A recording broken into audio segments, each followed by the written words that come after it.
India में Covid के बाद से जितनी भी डिजिटल मार्केटिंग एजेंसीज खुली हैं उनमें 90% तो सिर्फ क्लाइंट का टाइम और मनी वेस्ट कर रहे हैं।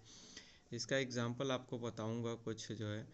अभी रिसेंट में मेरे पास रांची के एक डेंटल क्लिनिक के ऑनर थे, उन्होंने मुझे फ़ोन किया था। उनका क्लिनिक का नाम था first care dental clinic. Ranchi Ranchi में था उनका फर्स्ट केयर डेंटल क्लिनिक नाम से उनका जो है कि उनका अपना क्लिनिक चल रहा है। तो उन्होंने मुझे फ़ोन किया था और पूछा था कि मेरा गूगल माई बिज़नेस पेज है और वेबसाइट है, और चूँकि मैं एसईओ करवा रहा हूँ 3-4 महीने से, बट मुझे एसईओ के थ्रू कुछ रिजल्ट्स नहीं मिल रहे हैं। एंड क्या इम्प्रूवमेंट करूँ कि मेरी रैंकिंग भी सुधरे गूगल माई बिज़नेस पे और वेबसाइट से भी कुछ ट्रैफिक आए। तो मैंने बोला कि चलो ठीक है, आपका वेबसाइट वगैरह मैं चेक कर लेता हूँ और गूगल माई बिज़नेस पेज वगैरह भी देख लेता हूँ। तो गूगल माई बिज़नेस मैंने चेक किया और वेबसाइट भी चेक किया। ये दोनों चीज़ें मैंने चेक करी, गूगल माई बिज़नेस पेज और वेबसाइट भी। तो गूगल माई बिज़नेस पेज इनका बहुत अच्छे से ऑप्टिमाइज है, बट वेबसाइट मैंने जाके देखा तो उस पर बहुत ज़्यादा कीवर्ड स्टफिंग की हुई है, अलग अलग तरीके के कीवर्ड्स जो है कि रिपीट किए गए हैं। कीवर्ड स्टफिंग बेसिकली 2004-2005 के टाइम में लोग किया करते थे काफ़ी सारा रैंक कराने के लिए। आज के टाइम में अगर ये सारी चीज़ें करेंगे तो आपको जो है कि पेनल्टी मिल जाएगी गूगल की तरफ से।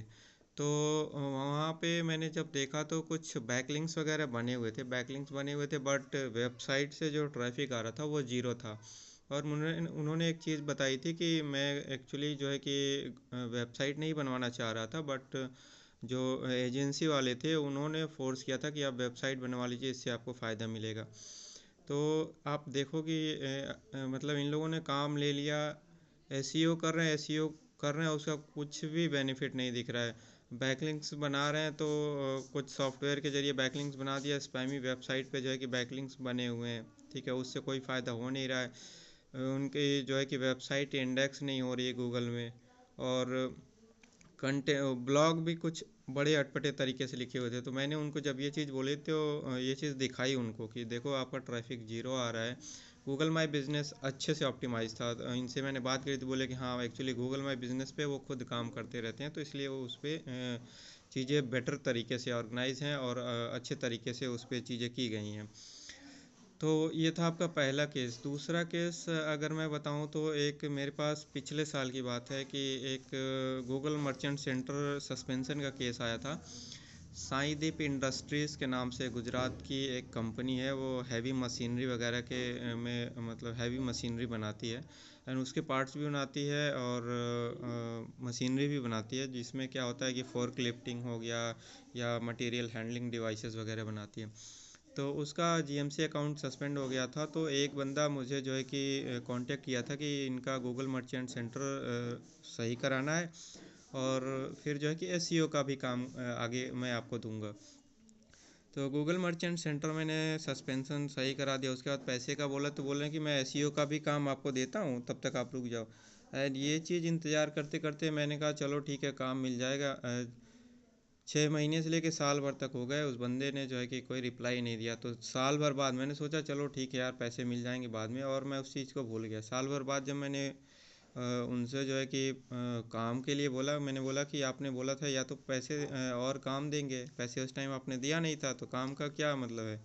तो वो कह रहे हैं कि भाई मेरा बिज़नेस ही बंद हो गया। एंड वो बंदा डिजिटल मार्केटिंग एजेंसी खोले बैठा था, इंडिया डील सेंटर नाम से। तो इस तरह की काफ़ी सारी एजेंसीज आजकल मार्केट में है। थोड़ा सा लोगों को मतलब कोई चीज़ आ जा रही है तो उनको लग रहा है चलो यार एजेंसी खोल लेते हैं, भले काम हो पाए या ना हो पाए, रिजल्ट डिलीवर कर पाए या ना करें। ये सिर्फ एक सैंपल मैं बता रहा हूँ। बड़ी बड़ी digital marketing agencies and companies में भी ये चीज़ें हो रही, क्योंकि ये लोग क्या करते हैं, एजेंसी तो खोल लेते हैं बट इनके पास रिसोर्सेज ये लोग नहीं डेवलप करते हैं, ट्रेनिंग नहीं प्रोवाइड करते हैं। एक ज़रा सा कोई पॉलिसी अपडेट आता है किसी भी प्लेटफॉर्म का, गूगल का, माइक्रोसॉफ्ट या फेसबुक का, और ये जो है कि एकदम बोलते हैं ना कि आउट ऑफ बिजनेस हो जाती हैं। तो ऐसी एजेंसीज वगैरह के पास में आप काम ना करवाएं, ठीक है। और जब किसी से आप काम करवाने जा रहे हैं तो उनका एक रेपुटेशन देखें, ट्रैक रिकॉर्ड वगैरह देख के तब काम कराएं। नहीं तो आज के टाइम में देखो डिजिटल मार्केटिंग एजेंसीज भरी पड़ी हैं पूरे ऑल ओवर इंडिया। और चाहे यूट्यूब खोल लो, इंस्टाग्राम खोल लो, हर एक पे इन लोग को बेसिक सी चीज़ नहीं पता होती है कि हम लोग अगर कि कोई क्लाइंट हमारे पास काम लेके आ रहा है तो उसका जो है कि एसओपी क्या होगा, किस तरीके से काम किया जाएगा, अगर कोई इश्यू आता है तो उसको कैसे सॉल्व किया जाएगा, हमारे जो है कि क्लाइंट के हिसाब से हमारी जिस भी प्लेटफॉर्म पे काम चल रहा है उसकी ट्रेनिंग एंड डेवलपमेंट किस तरह से होगी, ये लोग इस चीज़ पे कोई ध्यान नहीं देते हैं। तो अब ध्यान नहीं देते हैं तो फिर चीज़ें हो जाती हैं। मेरी एक कलीग थी जो कि एक दो कंपनी पहले काम करती थी, अभी रिसेंट में मेरे पास में जो है कि उसने एक मतलब मैसेज डाला था, उसके एक क्लाइंट का गूगल मर्चेंट सेंटर हैक हो गया था। तो वो मेरे से ज़्यादा एक्सपीरियंस है, वो मतलब 6 महीने पहले आई थी कंपनी में और मैं उसके बाद में आया था। तो आप सोच सकते हैं कि किस तरह जो है कि ये लोग मतलब क्लाइंट को चूना लगा रहे हैं कि एम्प्लॉय 3-3 4 4 साल रह जा रहा है तब भी उसे कुछ ट्रेनिंग एंड डेवलपमेंट ऐसा कम से कम इस तरीके से कर देना चाहिए कि अगर कोई प्रॉब्लम आ रही तो वो बंदा इंडिविजुअली खुद से भी सॉल्व कर ले एंड एक ऑर्गेनाइजेशन लेवल पे एक टीम में भी काम करके सॉल्व कर ले। तो ये सारी चीज़ें मतलब आजकल एजेंसीज़ के पास है ही नहीं, बस वेबसाइट बना लेनी है, एजेंसीज़ खोल लेनी है और बस काम ले लेना है, भले काम हो चाहे ना हो, इन लोगों को कोई मतलब नहीं है। तो ऐसी कंपनीज वगैरह से सावधान रहे अगर आप काम कर रहे हैं।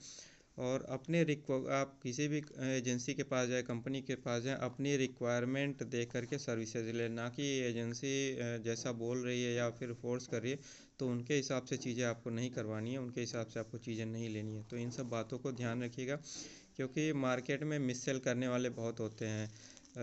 मैं बता रहा था कि अभी की मेरी कलीग थी, 6 महीने पहले आई थी, तो वहाँ पे क्या होता था, वो फीड ऐप का प्लान बेचते थे। उनका फीड ऐप था शॉपिफाई का। तो वो लोग क्या करते थे कि फीड ऐप का जो प्लान होता है ना, वो नंबर ऑफ़ प्रोडक्ट के अकॉर्डिंग लिया जाता है। 50 प्रोडक्ट है आपके पास टोटल, तो उसका फीड प्लान प्राइसिंग कुछ और होती है।